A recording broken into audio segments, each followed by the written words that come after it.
যখন আপনি প্রভুভোজকে নিচ্ছেন তো ঈশ্বরের দেহ ঈশ্বরের রক্তকে আপনি দিন প্রতিদিন ডে বাই ডে খেয়াল করে যাচ্ছেন যে প্রভু যীশু খ্রিস্টের রক্ত মানুষের জীবনে উদ্ধারকে আনতে পারে, দুষ্ট আত্মা থেকে ফ্রি হতে পারে। প্রভু যীশু খ্রিস্টের ব্লাড যে আছে এত পবিত্র, এত সাফ ছিল যে মানুষের জীবনে বড় থেকে বড় পাপকে ঈশ্বরের রক্ত দ্বারা ঈশ্বর ধুয়ে মুছে সাফ করে দিয়েছে। হালেলুয়া। যীশু খ্রিস্টের বলিদান দ্বারা আমরা উদ্ধার পেয়েছি। যীশু খ্রিস্টের বলিদান দ্বারা আমাদের জীবনে একটা অনন্ত জীবন এসেছে, কারণ যীশু খ্রিস্ট আমাদের অধর্মের জন্য, আমাদের পাপের জন্য বলিদান হয়েছিল। তার বলিদান দ্বারা আমরা সমস্ত শয়তানের উপর আমরা জয়ী হয়ে গেছি। হালেলুয়া। তো লোকরা এই উদ্ধারের বিষয়কে বিলিভ করুক, বিশ্বাস করুক যে প্রভু যীশু খ্রিস্টের বলিদান দ্বারা যীশু খ্রিস্টকে যখন কোনো ব্যক্তি নিজের জীবনে উদ্ধারকর্তা রূপে স্বীকার করে, সেম গ্রেস, সেম অনুগ্রহ সে ব্যক্তির জীবনে কাজ করে। তার জীবনে উদ্ধার শুধু শারীরিকভাবে সুস্থতা পাবে, উদ্ধার পায় এমন নয়, সে ব্যক্তির জীবনে জাদুটনার বন্ধন, তার অভাবের বন্ধন, সমস্ত রকম শ্রাপ সে ব্যক্তির জীবন থেকে নাশ হয়ে যায় প্রভু যীশু খ্রিস্টের নামে। কারণ বাইবেল যদি পড়ি, যীশু খ্রিস্ট আমাদের অধর্মের জন্য, পাপের জন্য বলিদান হয়েছিল। সে যীশু খ্রিস্ট জীবিত ঈশ্বর থাকার সত্ত্বেও গোয়াল ঘরে জন্মগ্রহণ করেছিল। কোনো এই দুনিয়াতে কোনো একটা ব্যক্তি নেই যে সে গোয়াল ঘরে যা পাত্রে জন্মগ্রহণ করছে, কারণ বাইবেল বলছে যীশু খ্রিস্ট সারে সৃষ্টির মালিক, জীবিত ঈশ্বর। সে স্বর্গ থেকে নেমে এসে সে গোয়াল ঘরে জন্মগ্রহণ করেছিল। তার জন্ম দ্বারা প্রুভ করে যে মানুষের জীবন থেকে ঈশ্বর বড় থেকে বড় অভাবকে, বড় থেকে বড় গরিবের দুষ্ট আত্মাকে ঈশ্বর নাশ করে দিয়েছে আমাদের জীবন থেকে। হালেলুয়া। তো ঈশ্বর গরিবের ঘরে একদম সে গোয়াল ঘরে জন্মগ্রহণ করেছিল এই কারণে যেন লোকরা সে গরিব থেকে, পুরো শ্রাপ থেকে, অভিশাপ থেকে, বংশগত দুষ্ট আত্মা থেকে পুরো টোটালি ফ্রি হতে পারে। যীশু খ্রিস্ট আমাদের জন্য সমস্ত কিছু মূল্যকে চুকিয়েছে সে ক্রুশে বলিদান দ্বারা। তো লোকরা সে ক্রুশের কথাকে খেয়াল রাখুক, যীশু খ্রিস্টর রক্ত কত পাওয়ারফুল আছে সেটাকে খেয়াল করুক লোকরা। যীশু খ্রিস্টর বলিদান মানুষের জীবনে কী কী এনে দিয়েছে সেটা লোকরা খেয়াল করুক। হালেলুয়া। তো আমরা যদি দেখি যে যীশু খ্রিস্টর মধ্যে এত কোয়ালিটি ছিল, সে জীবিত ঈশ্বর থাকার সত্ত্বেও সে এই দুনিয়াতে এসেছিল যেন মানুষরা পাপ থেকে মনকে ফেরায়, মানুষরা অনন্ত জীবনকে পায়। বাইবেল যদি পড়ি, আদিপুরুষ চ্যাপ্টারতে লেখা আছে যে আদম আর হাওয়া সে যে পাপ করেছিল সে পাপ আজও বয়ে যাচ্ছে। যখন কোনো ব্যক্তি জীবিত ঈশ্বরকে জানছে, জানার পর তার মনকে ফেরাচ্ছে ঈশ্বরের প্রতি, নিজের জীবনকে ঈশ্বরকে দিচ্ছে, উদ্ধারকর্তা রূপে স্বীকার করছে, যীশু খ্রিস্টকে প্রভু বলে স্বীকার করছে সে ব্যক্তি নিজের জীবনে, তো সেই যেটা বংশ পরম্পরা বংশে পাপ বয়ে যাচ্ছিল দিন প্রতিদিন, সে ব্যক্তি জীবনে শ্রাপ কাজ করছিল, সে অভিশাপ থেকে সে ব্যক্তি মুক্ত হয়ে যায়। হালেলুয়া। মুক্ত হওয়ার পর সে ব্যক্তিকে কি করার আছে? মুক্ত হওয়ার পর সে ব্যক্তিকে ঈশ্বরের বাক্য শোনার আছে, ঈশ্বরের বাক্য পড়ার আছে, ঈশ্বরের বাক্য যেটা শেখায় 10% দেওয়ার আছে, প্রার্থনা করার আছে, সুসমাচার দেওয়ার আছে, ঈশ্বরের সেবা করার আছে, সে ব্যক্তিকে পবিত্র জীবন কাটানোর আছে, ঈশ্বরের আরাধনা ওয়ার্শিপ করার আছে, সে ব্যক্তিকে সে বাক্য ওয়ার্ডকে ফলো করার আছে। হালেলুয়া। যখন কোনো ব্যক্তি ডে বাই ডে এরকম করতে থাকে লাগাতার, তো সে ব্যক্তির জীবনে যে শ্রাপ কাজ করছিল, যেটা লাগাতার সে ব্যক্তির জীবনে সোসাইটি দুষ্ট আত্মা অ্যাটাক করছিল, সেটা ঈশ্বর নাশ করে প্রভু যীশু খ্রিস্টের নামে। কারণ ঈশ্বরের বাক্য বলছে যে যখন কোনো ব্যক্তি ঈশ্বর প্রতি বিশ্বাসকে রাখে, ভরসাকে রাখে, ধৈর্যকে রাখে, তো সে ব্যক্তির পরীক্ষাকে ঈশ্বর, সে পরীক্ষার টাইমে ঈশ্বর সে ব্যক্তিকে রক্ষা করে, সংকটের টাইমে সে ব্যক্তির দোহাইকে শোনে ঈশ্বর। হালেলুয়া। যখন কোনো ব্যক্তি ঈশ্বরের বাক্য ওয়ার্ডকে ফলো করে, এই দুনিয়াতে হার ব্যক্তি প্রার্থনা করে, কোনো ব্যক্তি মুখে বলে না যে আমি প্রার্থনা করি না, কারণ হার ব্যক্তি বলে যে আমি প্রার্থনা করি। প্রার্থনা যখন করে কোনো ব্যক্তি, তার কিভাবে দেখা যায়? সে ব্যক্তি বিশ্বাস করে, তার কর্মজীবনও থাকে। হালেলুয়া। কর্মজীবন কি? কর্মজীবন হচ্ছে সে ব্যক্তি ঈশ্বরের ভবনে আসবে, সে প্রার্থনা করবে প্রতিদিন, সে বাক্যকে পড়বে প্রতিদিন, পবিত্র জীবন কাটাবে, সে ব্যক্তি 10%কে দেবে, সে ব্যক্তি বুনবে, তার জীবনে সেটা নিশান থাকবে। হালেলুয়া। শুধু আপনি যদি বিশ্বাসী রাখেন, কর্মজীবন না থাকে, তো আপনার জীবন আধুরা থাকবে। আপনি চাইবেন যে আমার জীবনে বড় কিছু হোক, বড় কিছু ব্লেসিং আসুক, বড় কিছু টেস্টিমনি আসুক, তো তখনই বাস্তবে পরিণত হবে যখন আপনি আপনার জীবনে কর্মজীবনকে রাখবেন। হালেলুয়া। বিনা কর্মতে, বিনা বিশ্বাসে কোনো ব্যক্তির জীবনে কোনো রকম বদল, চেঞ্জিং, টোটালি হিল সে ব্যক্তির জীবনে আসে না। যখন বাইবেল যদি দেখি, আব্রাহাম বিশ্বাস কর্ম তার সাথে সাথে ছিল, বিশ্বাসের সাথে সাথে কর্মজীবন যদি কোনো ব্যক্তির সাথে ম্যাচ না খায়, তো তার জীবন এই দুনিয়াতে প্রভুকে তো জানবে, তার জীবন আধুরা থাকবে, তার জীবন আশীর্বাদের আধুরা থাকবে, কমপ্লিট হিল, কমপ্লিট ফ্রি সে ব্যক্তি হতে পারে না। যদি দেখি মণ্ডলীতে প্রার্থনা আসে হাজার হাজার লোক, বলা হয় যে প্রভুকে নিজের জীবনে উদ্ধারকর্তা রূপে স্বীকার করেন, এত বছর হয়ে গেছেন, আজও ঈশ্বরকে চেক করে যাচ্ছেন। ভাবুন, ঈশ্বরও ভাববে যে এই ব্যক্তি আমাকে আজও চেক করে। এত মিরাকেল দেখে, এত টেস্টিমনি দেখে, এত লোকরা নেশা থেকে ফ্রি হয়ে টেস্টিমনিকে দেয়, তাও সে ব্যক্তি মন চেঞ্জ করেনি। হালেলুয়া। যখন কোনো ব্যক্তি জীবন চেঞ্জ করে না, মনকে ফেরায় না ঈশ্বরের প্রতি, সে ব্যক্তিকে ঈশ্বর পুরো টোটালি ছেড়ে দেয়। তো বাইবেল যদি দেখি যে যখন কোনো ব্যক্তি তার জীবনকে শুধরায় না, সে ব্যক্তির জীবন আগের দশা থেকে পরের দশা পুরো ভয়ঙ্কর হয়ে যায়।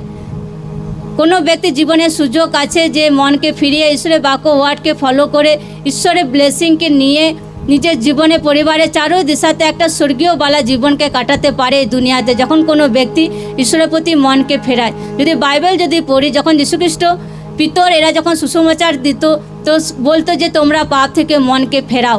কারণ পাপ যে আছে মানুষের জীবনে অসম্মানকে নিয়ে আসে, পাপ যে আছে মানুষের জীবনে অভিশাপকে নিয়ে আসে, পাপ যে এমন একটা জিনিস আছে মানুষের জীবনে মৃত্যুকে নিয়ে আসে, পাপ যে এমন একটা জিনিস আছে মানুষের জীবনে একদম ডাউনফলকে নিয়ে আসে। হালেলুয়া।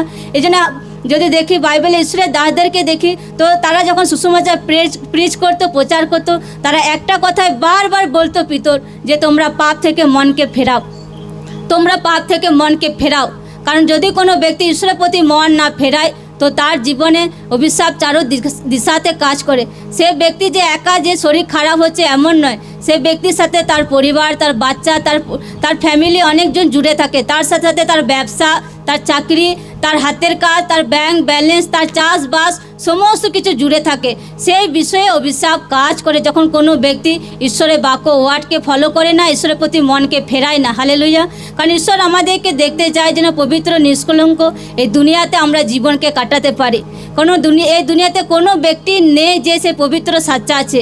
কোনো ব্যক্তি যদি নেশা না করে সে চুগলিবাজি করে, কোনো ব্যক্তি যদি পাপ না করে তো সে ব্যক্তি কারো বিরুদ্ধে কথা বলে, কেউ না কেউ পাপে লিপ্ত আছে। যখন কোনো ব্যক্তি জীবিত ঈশ্বরকে জানে, সে বুঝতে পারে যে নিন্দা একটা শয়তানি দিক দিয়ে, চুগলিবাজি একটা শয়তানি দিক দিয়ে, একটা মিথ্যা বলা একটা শয়তানি দিক দিয়ে, একটা কারো বিরুদ্ধে অভিযোগ করা শয়তানি দিক দিয়ে। হালেলুয়া।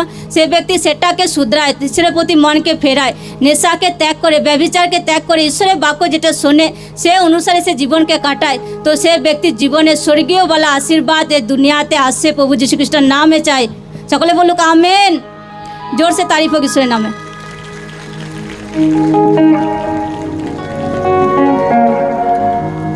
তো লোকরা এই দুনিয়াতে লোকরা কেউ 60 বছর বাঁচে, কেউ 80 বছর, কেউ আবার 100 বছর বাঁচে। তো লোকরা যখন জীবিত ঈশ্বরকে অল্প বয়সে জানতে পারছে, ইউথরা কেউ অল্প বয়সে জানতে পারছে, সে জীবনকে এই দুনিয়াতে কাটাক পুরো ঈশ্বরের বাক্য পবিত্রতা হোলি লাইফের সহিত। কারণ শয়তান যে আছে অল টাইম প্রচেষ্টা করে যেন লোকরা পাপি লিপ্ত থাকুক, লোকরা নিরাশা হতাশাতেই জীবন কাটাক, তারা ঈশ্বরের শান্তিকে महसूस না করুক। শয়তান হামেশা প্রচেষ্টা চালায়। যদি কোনো ব্যক্তি ঈশ্বরের বাক্যর প্রতি, প্রার্থনার প্রতি ধ্যান লাগছে না, মানে সে ব্যক্তির মনে শয়তানি আত্মা কাজ করছে। কারণ বাক্য যখন কোনো ব্যক্তি পড়ে, তো ঈশ্বরের জ্যোতি, সে আলো সে ব্যক্তির জীবনে আসে। হালেলুয়া। তো হার ব্যক্তিকে বাক্য পড়ার আছে, কারণ বাক্য যে আছে আমাদের জীবনে আত্মিক খাদ্য আছে। সে বাক্য আপনাকে রোজ প্রতিদিন পড়ার দরকার আছে। ঈশ্বরের দাস হামেশা বলে যে লোকরা বাইবেল পড়তে জানে না, তো লোকরা বাইবেল পড়ুক, টিউশনি নিয়ে পড়া শিখুক। কারণ বাইবেল হার ব্যক্তিকে পড়ার আছে। বাইবেল যে আছে, বাইবেল এমন একটা বাক্য আছে যে মানুষের জীবনে সোনা রূপো থেকে বহুত মূল্যবান একটা বাইবেল আছে, বাক্য আছে। হালেলুয়া। তো সে বাক্য মানুষের জীবনে থাকা দরকার আছে। যখন কোনো ব্যক্তি জীবনে বাক্য থাকে না, তার জীবনে শয়তান যখন পরীক্ষাকে নিয়ে আসে, সে ব্যক্তির মন নিরাশা হয়ে যায়, হাল ছেড়ে দেয়। কিন্তু প্রভুতে যখন কোনো ব্যক্তি প্রার্থনা লাগাতার করে যায়, বাক্যকে শুনে যায়, সে ব্যক্তি হাল কোনো দিন ছাড়ে না। তা সে জানে যে আমার জীবনে আশা বিশ্বাস জীবিত ঈশ্বর আছে। জীবিত ঈশ্বরের বাক্য সে ব্যক্তি সংকটের টাইমে, পরীক্ষার টাইমে, দুঃখের টাইমে, অভাবের টাইমে খেয়াল পড়ে যে বাক্যতে লেখা আছে যে সদাপ্রভু আমার পালক, আমার অভাব হইবে না। বাক্য লিখিত বাক্য প্রভু তুমি লিখেছ, তোমার বাক্যতে লেখা আছে। এই বাক্য অনুসারে আমার জীবন পরিবারের হার দিশাতে যে অভাবে দুষ্ট আত্মা আমার জীবন পরিবারকে তাং করে, এমন দুষ্ট আত্মা আমার জীবন থেকে আউট হোক এই বাক্য অনুসারে। ওপো তুমি বায়দা করেছে এই বাক্যতে যে অভাবকে পূর্ণ করবে। এই বাক্য অনুসারে আমার পরিবারের সারে অভাব পূর্ণ হোক প্রভু যীশু খ্রিস্টের নামে চাই, আমেন। তো লোকরা এরকম বাক্যকে পড়তে পারে। লোকদের শরীর দুর্বল হয়ে যায়, লোকরা নিরাশা হয়ে যায়, হতাশা হয়ে যায় যে প্রভু আমার শরীর বহু দুর্বল, বহুত আলস। সে ব্যক্তি মনে হবে যে বহু শরীর একদম দুর্বল হয়ে গেছে। বাক্য কি বলে যে তিনি ক্লান্ত ব্যক্তিকে শক্তি দেন, শক্তিহীন লোকের বল বৃদ্ধি করেন। প্রভু তোমার বাক্যতে লেখা আছে যে ক্লান্ত ব্যক্তিকে শক্তি দাও। প্রভু আমার শরীর তো ক্লান্ত হয়েছে শারীরিকভাবে, আত্মিকভাবে। তোমার বাক্যতে লেখা আছে যে তুমি বলকে দাও, তুমি বৃদ্ধি করো। এ বাক্য অনুসারে আমার আত্মিকভাবে বলকে দাও, শারীরিকভাবে বলকে দাও, যেন আমি তোমার সেবা করতে পারি। প্রভু আমাকে আত্মাতে বল দাও, যেন আমি প্রার্থনা করতে পারি, যেন আমি উপবাস করতে পারি। লোকরা এরকম বাক্যকে পড়তে পারে আর নিজের জীবনে ঘোষণা করতে পারে প্রভু যীশু খ্রিস্টের নামে। সকলে বলুক আমেন। তো সকলে বার করবো এখানে মালাকি চ্যাপ্টার 3 অধ্যায় 8 পদ। এখানে ঈশ্বরের বাক্য বলছে যে মনুষ্যকে ঈশ্বরকে ঠকাইবে, তোমরা তো আমাকে ঠকায় থাকো। কিন্তু তোমরা বলিতেছ কিসে তোমাকে ঠকাইছি? দশমাংশে উপহারে তোমরা অভিশাপে সাপগ্রস্ত। হ্যাঁ, তোমরা এই সমস্ত জাতি আমাকে ঠকাইতেছ। তোমরা সমস্ত দশমাংশ ভাণ্ডারে আনো, যেন আমার গৃহে খাদ্য থাকে। আর তোমরা ইহাতে আমার পরীক্ষা করো।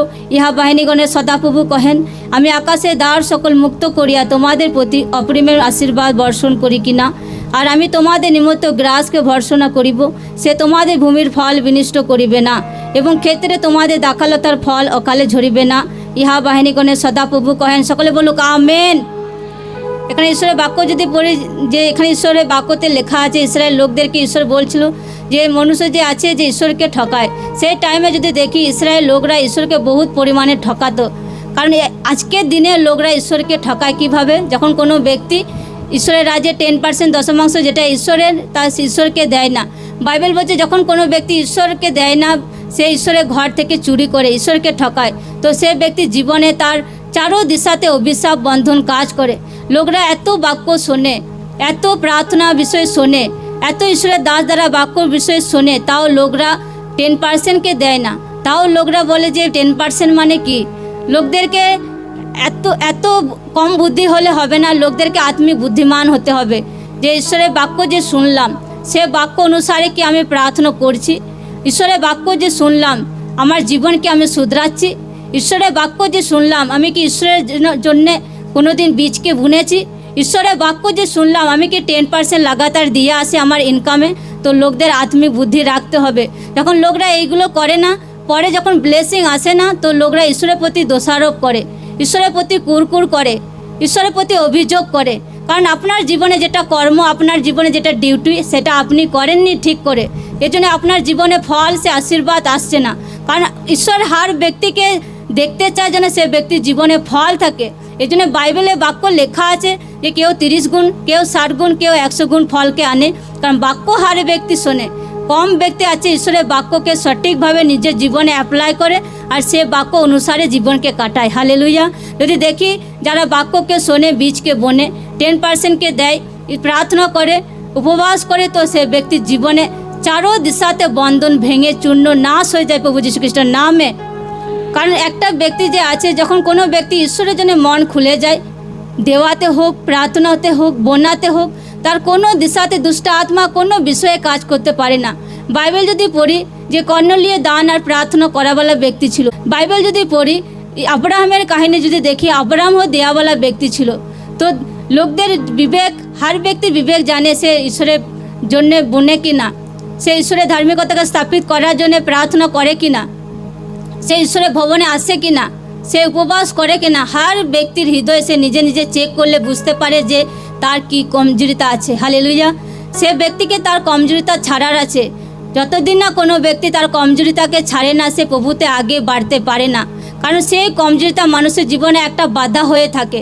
যখন কোনো ব্যক্তি সে কমজোরিতাকে ছেড়ে দেয়, মনকে ফেরায়, ঈশ্বরের বাক্য অনুসারে জীবনকে কাটায়, তো সে ব্যক্তির জীবনে ডে বাই ডে তার আত্মিক জীবন হোক, তার বাচ্চাদের জীবন হোক, তার ম্যারেজ লাইফে হোক, তার ব্যবসাতে হোক, ডে বাই ডে রাস্তা ঈশ্বর নতুন নতুন টেস্টিমনির সহিত রাস্তা সে খুলতেই থাকে প্রভু যীশু খ্রিস্টের নামে।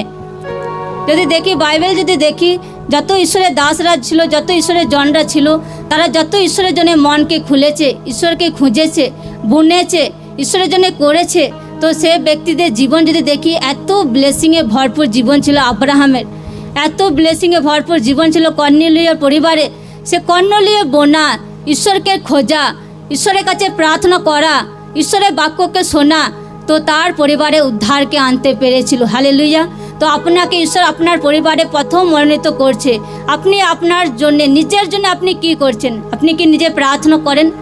আপনি কি নিজে ঈশ্বরের জন্য বলেন? আপনি কি 10% দেন? আপনি কি উপবাস করেন? তো সেটা নিজেকে চেক করা দরকার আছে। যদি কোনো ব্যক্তি জীবনে কমজোরিতা থাকে, তো সে ব্যক্তির জীবনকে কমজোরিতাকে ছাড়ার আছে। কারণ ঈশ্বর হার ব্যক্তির জীবনে সুযোগ দেয়।